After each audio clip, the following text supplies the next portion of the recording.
اعوذ باللہ من الشیطان الرجیم بسم اللہ الرحمن الرحیم الحمدللہ رب العالمین الصلاۃ والسلام علی محمد وعلی آلہ وسلم۔ انشاءاللہ آج ہم سورہ توبہ کے 13ویں رکوع کا مطالعہ کریں گے۔ اس سے پچھلے رکوع کا خاتمہ اس بات پہ ہوا تھا کہ علم و حکمت کی کمی کی وجہ سے اعراب کفر اور نفاق میں بہت سخت ہیں۔ ان میں سے اکثر وہ لوگ ہیں جو اللہ کی راہ میں خرچ کرنے کو تاوان سمجھتے ہیں، جبکہ ان میں ایسے لوگ بھی موجود ہیں جو اللہ کی راہ میں خرچ کرنے کو اللہ تعالیٰ اور اس کا حبیب نبی پاک صلی اللہ علیہ وآلہ وسلم کی قربت کا ذریعہ جانتے ہیں۔ ان کے یہ اعمال اللہ کے قریب اور اللہ کے رسول نبی پاک صلی اللہ علیہ وسلم کے قریب بہت پسندیدہ ہیں۔ آئیے اس دعا کے ساتھ کہ اللہ تعالی ہم سب کو قرآن کریم کا صحیح مفہوم عطا فرمائیں، مطالعہ قرآن کا آغاز کرتے ہیں۔ سورہ توبہ رکوع نمبر 13، جو کہ آیات 100 سے 110 پہ مشتمل ہے۔ بسم اللہ الرحمن الرحیم۔ والسابقون الاولون من المہاجرین والانصار والذین اتبعوہم بإحسان، اور اولین سبقت کرنے والے مہاجرین اور انصار سے اور جنہوں نے اتباع کی ان کی احسان کے ساتھ، رضی اللہ عنہم ورضوا عنہ وأعد لهم جنات تجری تحت الانہار خالدین فیہا ابدا۔ راضی ہوا اللہ تعالیٰ ان سے اور وہ راضی ہوئے اس سے، اور تیار کر رکھے ان کے لیے باغات جن کے نیچے نہریں جاری ہیں، رہتے رہیں انہی میں ابداً۔ ذالک الفوز العظیم، یہ عظیم فائز المقام ہے۔ سابقون سبقت کرنے والے، آگے بڑھ جانے والے، فورنرز۔ جہاں تک اہل ایمان کا تعلق ہے تو پہلے سبقت کرنے والے مہاجرین، انصار اور وہ لوگ جنہوں نے حسن انداز کے ساتھ ان کی پیروی کی، تو اللہ تعالیٰ نے ان کی کوششوں اور قربانیوں کو قبول کیا، ان سے راضی ہو گیا اور وہ اس سے راضی ہو گئے۔ اللہ سے راضی ہونے کا مفہوم اللہ کی رضا میں راضی ہو جانا ہے، اور یہ سمجھ لینا ہے کہ اللہ تعالیٰ کے قوانین کے موافق ڈھل جانے میں ہی کامیابی ہے۔ اللہ تعالیٰ نے ان سب لوگوں کے لیے ایسے باغات تیار کر رکھے ہیں جن کے نیچے سے نہریں چل رہی ہیں، ان میں ہر طرح کی نعمتیں اور سہولتیں میسر ہیں، اور وہ امن و سکون کے ساتھ ان میں اب تک رہتے رہیں گے۔ یقیناً یہ ایک بہت بڑی کامیابی ہے۔ وَمِمَّنْ حَوْلَكُم مِّنَ الْأَعْرَابِ مُنَافِقُونَ وَمِنْ أَهْلِ الْمَدِينَةِ، اور ان میں سے جو تمہارے ارد گرد اعراب ہیں، منافق ہیں، اور اہل مدینہ سے بھی۔ مَرَضُوا عَلَى النِّفَاقِ لَا تَعْلَمُهُمْ نَحْنُ نَعْلَمُهُمْ، اڑے ہوئے نفاق پہ، نہیں آپ کو ان کا علم، ہمیں ان کا علم ہے۔ سَنُعَذِّبُهُم مَّرَّتَيْنِ ثُمَّ يُرَدُّونَ إِلَىٰ عَذَابٍ عَظِيمٍ، ہم انہیں عذاب دیں گے 2 بار، پھر لوٹائے جائیں گے ایک عذاب عظیم کی طرف۔ حولکم، تمہارے آس پاس، تمہارے ماحول میں، اراؤنڈ، مردو، وہ ہٹ دھرمی کر رہے ہیں، جمے ہوئے، دے پرسسٹ۔ اے اہل ایمان، تمہارے گرد و پیش میں بھی اور اہل مدینہ سے بھی ایسے منافق موجود ہیں جو نفاق میں طاق ہو چکے ہیں۔ آپ لوگوں کو ان کا علم نہیں ہے، مگر ہم انہیں خوب جانتے ہیں۔ ہم ان کو 2 بار عذاب دیں گے اور پھر انہیں ایک عظیم عذاب کی طرف لوٹا دیا جائے گا۔ عذاب کی یہ شکلیں دنیاوی بھی ہو سکتی ہیں اور اخروی بھی۔ دنیا عذاب کی ایک شکل کا بیان اس سورہ کی آیت نمبر 55 اور 85 میں مذکور ہے۔ جس کے مطابق اللہ تعالیٰ منافقوں کو ان کے مال اور اولاد کے ذریعے عذاب دے گا۔ وَآخَرُونَ اعْتَرَفُوا بِذُنُوبِهِمْ خَلَطُوا عَمَلًا صَالِحًا وَآخَرَ سَيِّئًا، اور ان کے بعد کے جو معترف ہیں اپنی غلطیوں کے، انہوں نے خلط ملط کیے صالح عمل اور دوسرے برے۔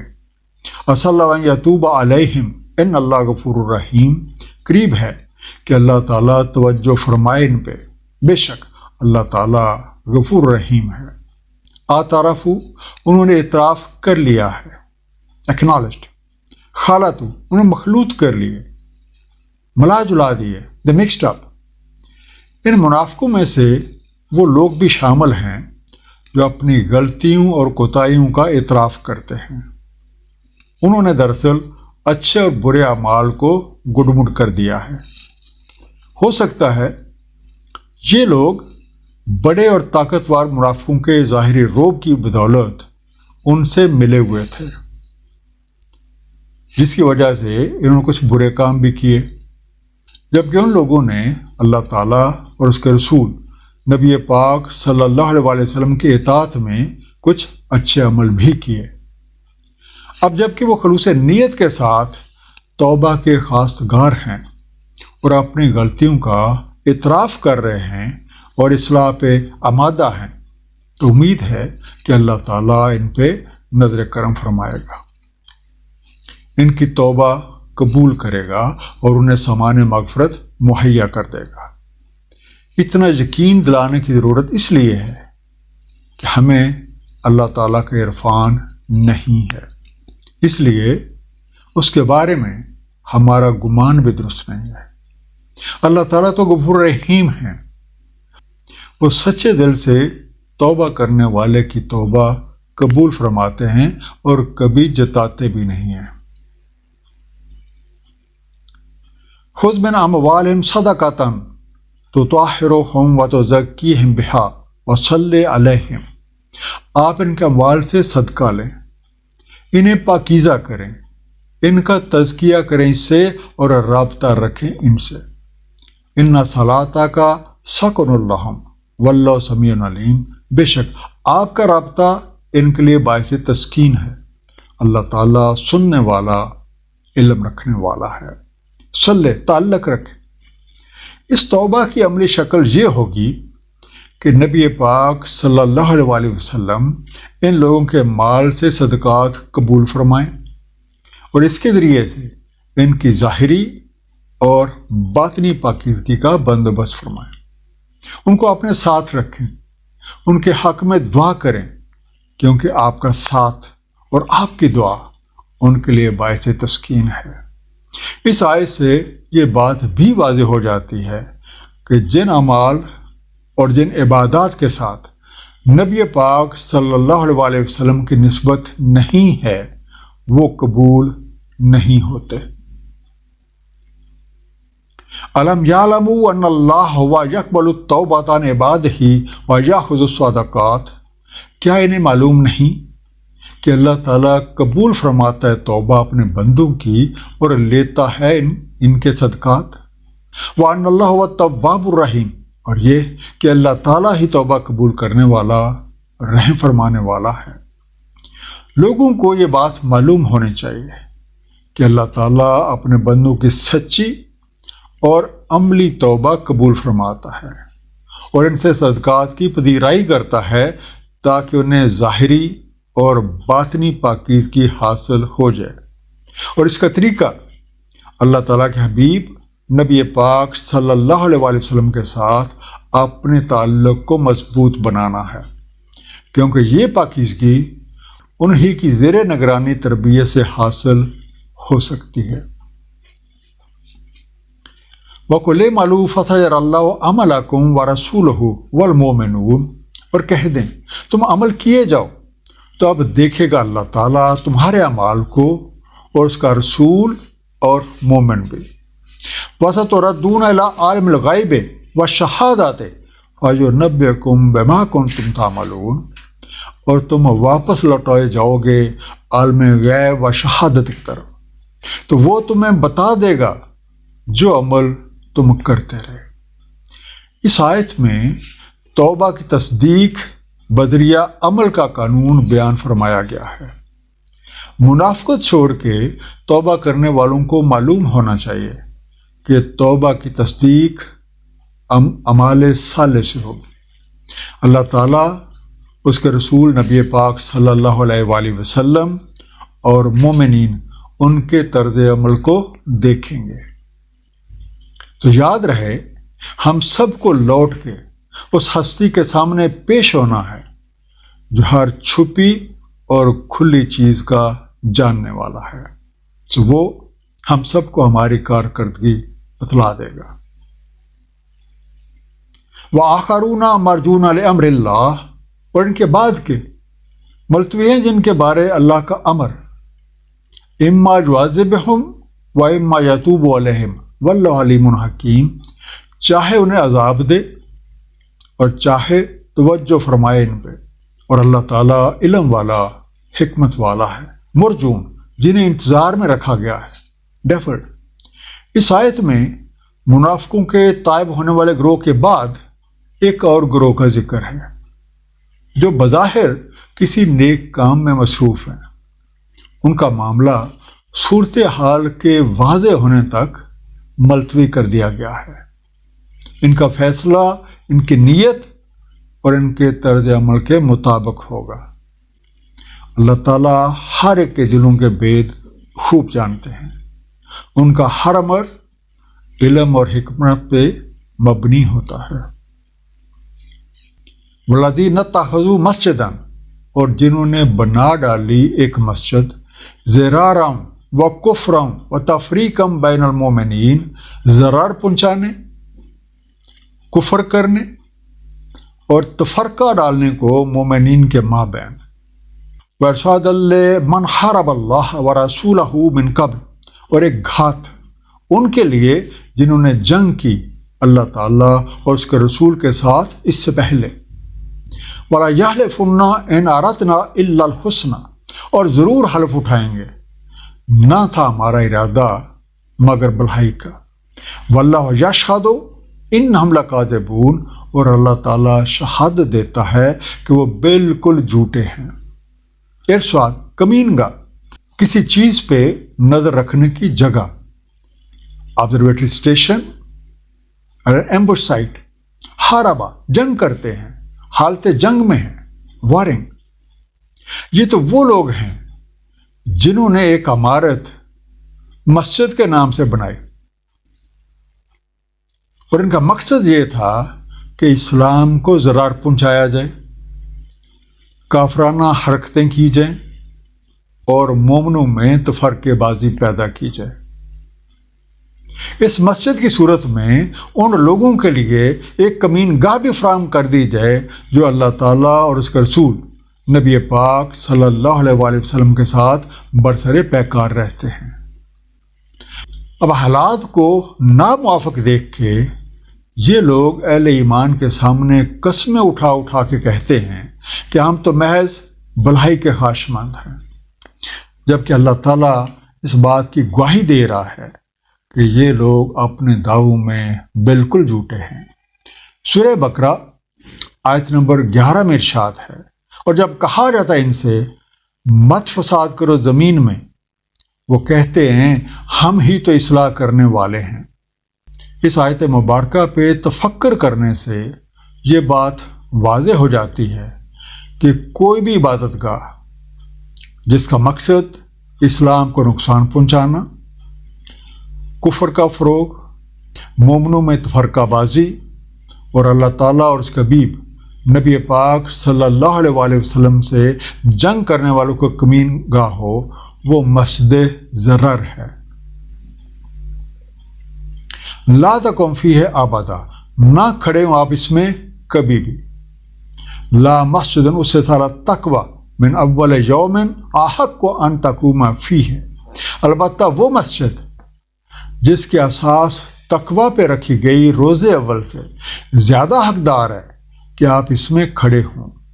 فیہ رجال یحبون ان یتطہروا، اس میں مرد ہیں جو محبت رکھتے ہیں کہ وہ پاکیزہ رہیں۔ واللہ یحب المتطہرین، اور اللہ تعالیٰ محبت کرتا ہے پاک رہنے والوں سے۔ اس سے بنیاد رکھے گئے، فاؤنڈیڈ۔ اے نبی صلی اللہ علیہ وآلہ وسلم، آپ کے لیے یہ مناسب نہیں ہے کہ آپ کسی مسجد ضرار میں کھڑے ہوں۔ آپ کے کھڑے ہونے کے لائق وہ مسجد ہے جس کی بنیاد روز اول سے تقوی پہ رکھی گئی ہے، اور اس میں ایسے لوگ رہتے ہیں جو پاکیزہ رہنے کو پسند کرتے ہیں، اور اللہ تعالیٰ بھی ایسے ہی لوگوں کو پسند کرتا ہے جو پاکیزگی اختیار کیے رکھتے ہیں۔ شان نزول کے مطابق اس سے مراد مسجد قباء لی جاتی ہے۔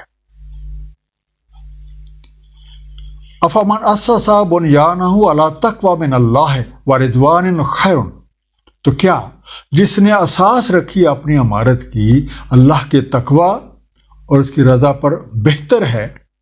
امن اسس بنیانہ علی شفا جرف حار فانحار بہ فی نار جہنم، یا وہ جس نے بنیاد رکھی اپنی عمارت کی ایک کھوکھلے کنارے پہ جو گرنے والا ہو، سو گر پڑے اس کے ساتھ جہنم کی آگ میں۔ واللہ لا یہدی القوم الظالمین، اور اللہ تعالیٰ نہیں ہدایت دیتا ظلم کرنے والی قوم کو۔